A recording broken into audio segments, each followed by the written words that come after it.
సరే ఈ హెచ్సియు భూముల గురించి కవిత గారు ఒక ప్రెస్ మీట్ పెట్టారు. ఈ భూములన్నిటిని కూడా ఈ 400 ఎకరాల భూమిని కుదవబెట్టి 20,000 కోట్లు తీసుకొచ్చారు. ఏం చేశారో మాకు వివరణ ఇవ్వాలి. అండ్ దాంతో పాటు 1,75,000 భూములని మళ్ళీ కుదవబెట్టే ప్రయత్నం చేస్తున్నారు రేవంత్ రెడ్డి గారు అనేసి కవిత గారు. కవిత గారు కూడా మనకు సలహాలు సూచనలు ఇస్తే నేనేం మాట్లాడను. తిహార్ జైల్లోనూ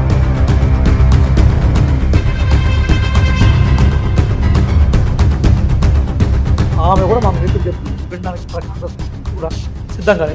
సరే ఈ కవిత గురించే మాట్లాడుకుంటే ములుగు జిల్లాలో ఆవిడ మీద నెక్స్ట్ సీఎం ఆవిడే అని కూడా జోస్యం చెప్పడం జరిగింది. దీని మీద మీ అభిప్రాయం ఏంటి? నేనేమంటున్నానంటే దాని కామెడీ షోగా సీరియస్గా కాంగ్రెస్ పార్టీ సీరియస్గా పనులు చేస్తున్నది.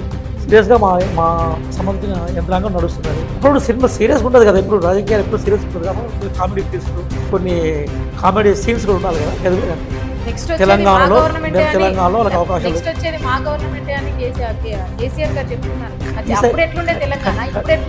అదే అంటారు. నిజంగా నెక్స్ట్ వచ్చేది వాళ్ళ గవర్నమెంట్ అయితే మనం ఎమ్మెల్సీ ఎలక్షన్లో ఎందుకు పోటీ చేయలేదు?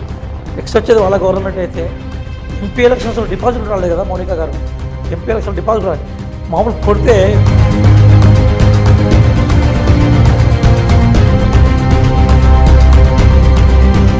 మోడీ గారు ఏకపక్షంగా వ్యవహరిస్తున్నారు అనుకుంటున్నారు. నాకేమనిపిస్తారు సార్, ఈ దేశ ప్రధాని ఎవరు అనిపిస్తున్నారు? ఈ దేశ ప్రధాని ఎందుకంటే భారతదేశ విధానాన్ని ఎవరు ప్రకటిస్తున్నారు? ట్రంప్ గారు ప్రకటిస్తున్నారు. మోడీ గారు కనీసం ఖండించే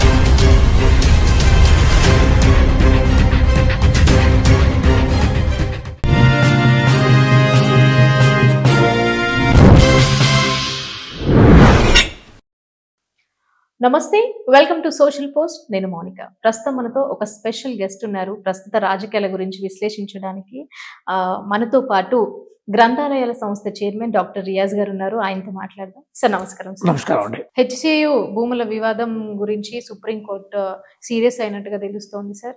సో దాన్ని ఎలా రీప్లేస్మెంట్ చేయాలనుకుంటున్నారు? యాక్చువల్గా మేము హైదరాబాద్ సెంట్రల్ యూనివర్సిటీ భూములు ఏవైతున్నాయో వాటిని అద్భుతమైన ప్రకృతి వనంగా మార్చే ప్రయత్నంలో ఒక ఇండస్ట్రియల్ డెవలప్మెంట్ కోసం సంబంధించిన కొన్ని ఈకో పార్క్స్ని ఏర్పాటు చేసే క్రమంలో దాన్ని వాడాలని గవర్నమెంట్ అనుకుంది.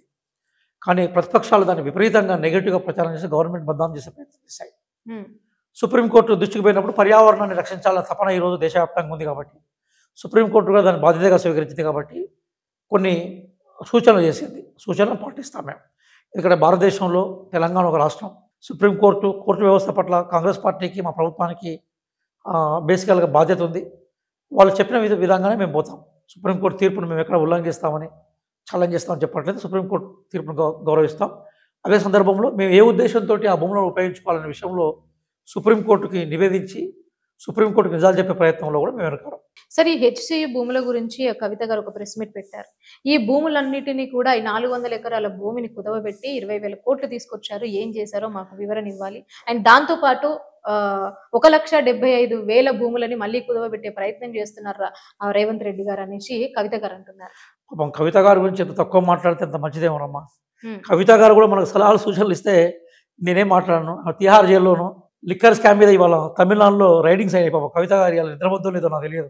ఎందుకోసం అంటే తమిళనాడులో మళ్ళీ లిక్కర్ స్కామ్కి సంబంధించిన పునాదులు మళ్ళొకసారి ఇవాళ పెళ్ళికినట్టుగా ఇంతకుముందు నేను మీడియాలో వార్తల్లో చూశాను. నేను అంటే కవిత గారు చేసే కామెంట్స్ మీద నాలంటోడు కామెంట్ చేయడం భావ్యం కాదనుకుంటున్నాను. ఎందుకోసం అంటే ఆమెకు మోరల్స్ ఉన్న వ్యక్తి కాదు కదా. తెలంగాణ సమాజం యొక్క ఆత్మగౌరవాన్ని ఇజ్జత్ తీసింది కదా ఢిల్లీ వీధుల్లో, దేశ వీధుల్లో. ఆమె కూడా మాకు నీతులు చెప్తే వినడానికి ఇక్కడ కాంగ్రెస్ పార్టీ కూడా సిద్ధంగా లేడు. సరే ఈ కవిత గురించే మాట్లాడుకుంటే ములుగు జిల్లాలో ఆవిడ మీద జోస్యం చెప్పడం జరిగింది. నెక్స్ట్ సీఎం ఆవిడే అని కూడా జోస్యం చెప్పడం జరిగింది. దీని మీద మీ అభిప్రాయం ఏంటి? అప్పుడు సీరియస్గా సినిమా చూస్తుంటే కూడా కామెడీ షోలు వస్తుంటాయి అన్నట్టు, కామెడీ సన్నివేశాలు ఉంటూ ఉంటాయి. ఆమె మీద కామెంట్స్ కూడా కదా అనుకుంటున్నాను. అంత మించడానికి ఇంపార్టెన్స్ అసలు వాళ్ళే బోర్ల బక్కల పడి డొమ్మరగడ్డ వేసుకుంటా ఆగమాగం అవుతున్నారు అన్నట్టు. వాళ్ళు ఒకరికి పురిగొలుతూ లేదు. కేసీఆర్కు కేటీఆర్ పడదు, కేటీఆర్కు కవితకు పడదు, కవితకు కేటీఆర్కు హరీష్ రావుకు పడదు. పాప వాళ్ళే ఆగమాగం ఉన్నారు. ముళ్ళ జ్యోతిష్ అతను 5 రూపాయలు 10 రూపాయలు వాళ్ళకి ఏదో ఇవ్వకపోతే ఇప్పుడు మీరు పోయినా అదే చెప్తారు, నేను పోయినా అదే చెప్తారు. నేను సైన్స్ నమ్మేవాడిని, సైన్స్ ప్రకారం ఉంటాను. నేనేమంటున్నానంటే దాన్ని కామెడీ షోగా సీరియస్గా కాంగ్రెస్ పార్టీ సీరియస్గా పనులు చేస్తున్నది. సీరియస్గా మా సంబంధించిన యంత్రాంగం నడుస్తున్నది. అప్పుడు సినిమా సీరియస్గా ఉంటుంది కదా, ఇప్పుడు రాజకీయాలు ఎప్పుడు సీరియస్గా ఉంటుంది కాబట్టి కామెడీ పీస్లు కొన్ని కామెడీ సీన్స్ కూడా ఉండాలి కదా. అది కూడా అంతే.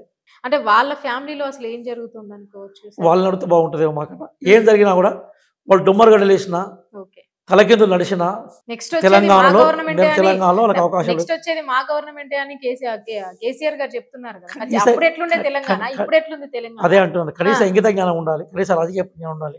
నిజంగా నెక్స్ట్ వచ్చేది వాళ్ళ గవర్నమెంట్ అయితే మనం ఎమ్మెల్సీ ఎలక్షన్లో ఎందుకు పోటీ చేయలేదు? నెక్స్ట్ వచ్చేది వాళ్ళ గవర్నమెంట్ అయితే ఎంపీ ఎలక్షన్స్లో డిపాజిట్ రాలేదు కదా మౌనిక గారు. ఎంపీ ఎలక్షన్ డిపాజిట్ రాలేదు, మామూలు కొడితే కొన్ని వందల కిలోమీటర్ల లోపల పోయి ఉన్నారు వాళ్ళు. ఎస్, బీఆర్ఎస్ ఒక ప్రతిపక్షంగా కన్స్ట్రక్టివ్గా సలహాలు ఇస్తే స్వీకరించేది సిద్ధంగా. కానీ మన దగ్గర తెలంగాణలో ఎచ్చులు అంటాం కదా, ఎచ్చులు అంటే ఏంటి? ఏతులు అంటాం, ఎచ్చులు చేస్తారు, ఏతులు.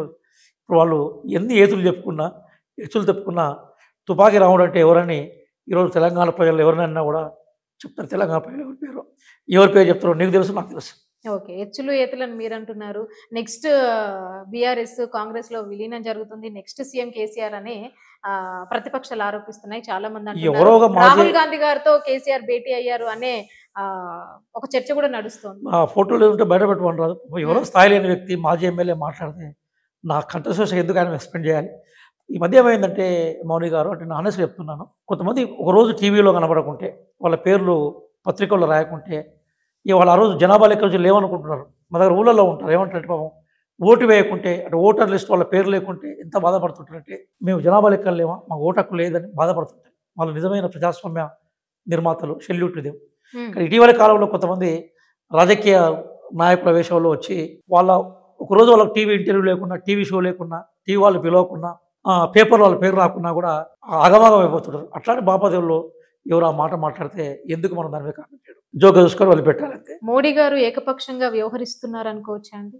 ఆయన ట్రంప్ మిత్రులని పదే పదే చెప్పుకున్నాడు. ఎంత బలంగా చెప్పుకున్నాడంటే, ట్రంప్ ఎలక్షన్స్కి పోయి, గత ఎలక్షన్స్ పోయి అబ్కీ బార్ ట్రంప్ సర్కార్ అన్నారు.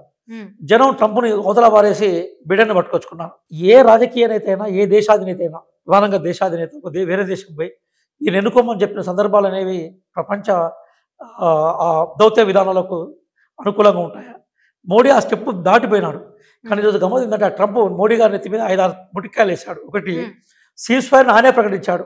రెండోది, ఆపిల్ ఫోన్ వాళ్ళకి ఏమన్నా అంటే అసలు మీరు ఇండియాలో పెట్టుబడి పెట్టకండి, మా దగ్గర పెట్టుబడి ఉన్నాడు. ఇప్పుడు మన ఇద్దరం మాట్లాడుకున్న టైం వరకు ఆయన ఏమన్నారంటే, మా వస్తువులపైన ఒక రూపాయి సుంకం, ఒక పైసా సుంకం కూడా భారత్ వేయద్దని భారతదేశాన్ని వార్నింగ్ ఇచ్చాడు. నాకు ఏమనిపిస్తుంది సార్, ఈ దేశ ప్రధాని ఎవరు అనిపిస్తుంది నాకు. ఈ దేశ ప్రధాని, ఎందుకంటే భారతదేశ విధానాలను ఎవరు ప్రకటిస్తున్నారు? ట్రంప్ గారు ప్రకటిస్తున్నారు. మోడీ గారు కనీసం ఖండించే ప్రయత్నం కూడా చేయలేదు.